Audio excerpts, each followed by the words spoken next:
자, 시청자 여러분들 큰일 났습니다. 최근에 문정부에서 지난 36년 동안 세계 최고 수준의 우리나라 원자력 발전 개발을 책임져 왔던 이 한전의 원전 설계단 사람들을 해체시켜버리고 팀을 분산시키는 방안을 검토 중이라는 사실이 밝혀져서 현재 많은 논란이 되고 있습니다. 자, 이게 뭡니까? 물러나는 마지막 순간까지 기어코 본인의 고집대로, 본인의 이념대로 밥상에다가 재를 뿌리고 가겠다라는 거죠. 자세한 내용을 저와 함께 알기 쉽게 알아보도록 하겠습니다. 자, 시청자분들도 알겠지만 오늘날 한국의 원자력 발전 기술은 세계 최고 수준으로 평가받고 있습니다. 특히 가격 대비 성능비 측면에서 한국산 원전은 운용해온 노하우도 오랫동안 쌓였고 이 여러가지 측면에서 굉장히 오히려 유럽산 원전보다도 더 높은 평가를 받을 정도로 수준 높은 대우를 받고 있어요.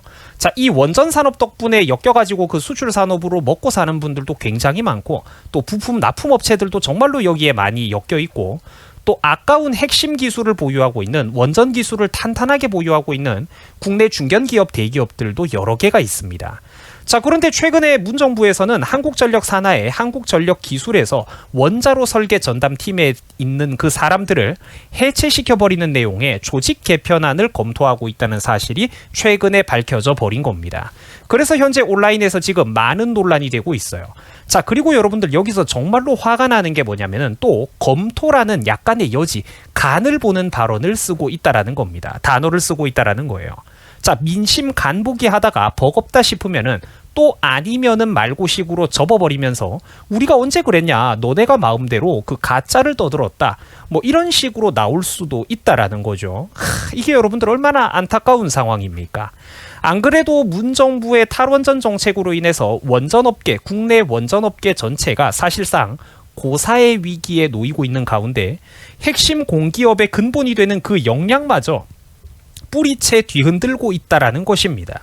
자, 이게 여러분들 왜 문제가 되냐면은 상식적으로 생각해 보셨을 때 당연한 거예요.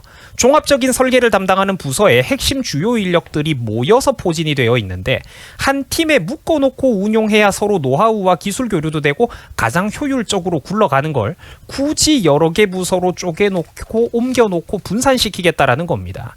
그 똑바로 조직이 굴러가겠습니까? 한전 측에서는 이러한 조직 개편안들이 공식적으로 발표된 사항은 아니라며 검토 중인 단계다. 아직 확정된 것은 없다. 뭐 이렇게 두루뭉술한 표현을 쓰고 있는데 저런 쓸데없는 검토를 하고 여론 간보기를 하고 있다는 것 자체가 문제라는 겁니다. 자, 한번 자세하게 들어보세요.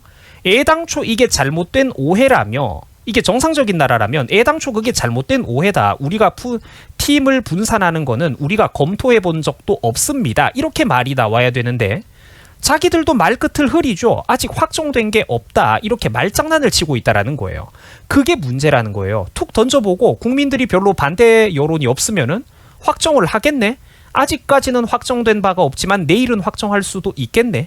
그걸 바로 사람들이 문제 삼고 있는 거예요.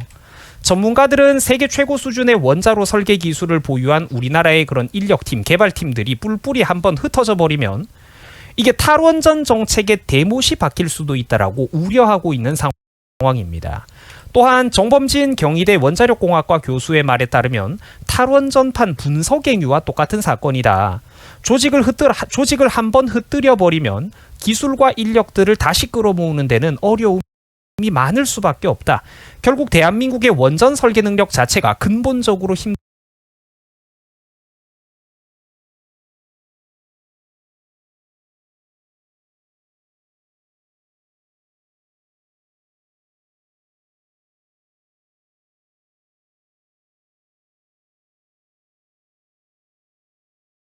전판 분석행위와 똑같은 사건이다.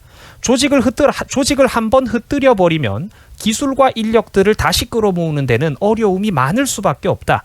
결국 대한민국의 원전 설계 능력 자체가 근본적으로 힘들어질 수밖에 없을 것이다. 이렇게 굉장히 위험하게 지금 전문가들은 평가를 하고 있습니다. 자, 안타깝죠, 여러분들.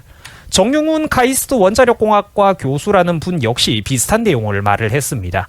자, 삼성, LG 같은 대기업들에서 연구 조직을 생산 부서에다가 분산 배치하는 거를 본 적이 있느냐? 그렇게 하면은 회사가 돌아가지 않는다라는 거죠. 또 이런 말도 했습니다. 설계하는 사람들은 한 공간에 있어야 빨리빨리 정보도 주고받고 시너지 효과가 생기는 것 아니겠냐라고 말이죠. 자, 이거는 당연한 얘기로, 이거는 애초에 우리가 원자력에 대한 지식과는 별개로 이건 인력과 조직관리 측면에서 당연한 상식이라고 볼 수가 있을 것입니다. 자, 그런데 이 양반은 분명히 과거에 자기 손으로 탈원전 정책을 고집스럽게 진행을 해왔던 사람이죠. 자기 손으로 탈원전 정책을 진행해 오더니 최근 와가지고는 헝가리 정상을 만나는 자리에서는 또 갑자기 엉뚱한 소리를 합니다. 원전 없이는 탄소 중립이 불가하다는 것에 나도 공감을 합니다 라며 또 이상한 소리를 했다라는 거죠. 근데 공감하는 사람이 돌아서면은 뒤에서는 탈원전을 하고 있네? 말이 안 맞다라는 거죠. 그러니까 이게 뭐냐면은 해외 사람들 앞에서는 저렇게 상식적인 말을 하는 척 하면서도 또 한 걸음만 뒤로 돌아서면은 오늘 방금 보셨듯이 원전 설계팀의 핵심 인력들을 해체시키고 분산 배치하고 있는 악의적인 모습을 볼 수가 있다라는 겁니다. 이거는 굉장히 이중적이고 위선적인 행동으로 정상적인 상식을 갖고 있는 사람들이라면 도저히 이해하기 힘든 행동 패턴입니다. 자, 그런데 사실 결론은 간단하죠. 뭐냐? 그냥 끝까지 탈원전이 하고 싶은 겁니다. 왜? 그냥 본인의 사상이 원자력 발전은 나쁜 발전이다. 이게 머릿속 깊숙이 박혀 있기 때문입니다. 결국 지난 금요일 사람들의 불안감으로 인해 가지고 한전 기술의 주가 역시 주식 역시 10%가 넘게 폭락을 해버리고 말았습니다. 자, 주식 투자를 하는 분들은 하루 만에 회사 시가총액의 10%가 넘게 빠진다는 게 얼마나 큰 폭락인지 다들 잘 아실 거예요. 국민들의 민생 경제만 박살나고 있다라는 겁니다. 왜? 리더를 잘못 뽑았으니까 이런 뼈가 아픈 값비싼 대가를 우리나라 국민들이 치르고 있다라는 것입니다.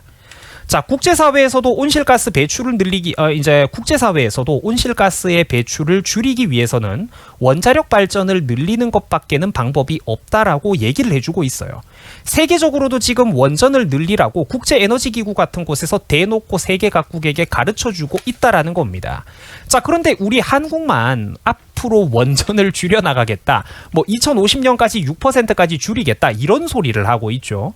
늘려도 모자란 판에 전 세계가 지금 늘리고 싶어도 기술과 자본이 부족해서 못 늘리고 있는 거를 우리는 스스로 가지고 있는 기술조차 버리면서 탈원전을 추진하고 있다라는 겁니다. 정치적 이념만 쫓다가 실패한 다른 나라들의 실패한 에너지 정책 모델을 우리나라는 그대로 따라가고 있다라는 것이죠. 자, 친애하는 유튜브 시청자 여러분들, 이렇듯 한 번 리더를 잘못 뽑은 대가는 이토록 무섭고 혹독한 것입니다.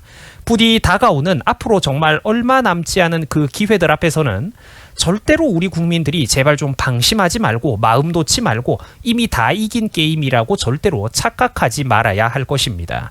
부디 끝까지 긴장의 끈을 놓지 말고 우리 대한민국 국민들이 현명한 판단을 내려야 할 겁니다. 자, 한 번만 더 어리석은 선택을 우리가 잘못 내려버린다면 이 나라는 두 번 다시 정상적인 궤도 위로 영영 돌아오지 못하게 될 겁니다. 자, 여러분들 수고하셨습니다.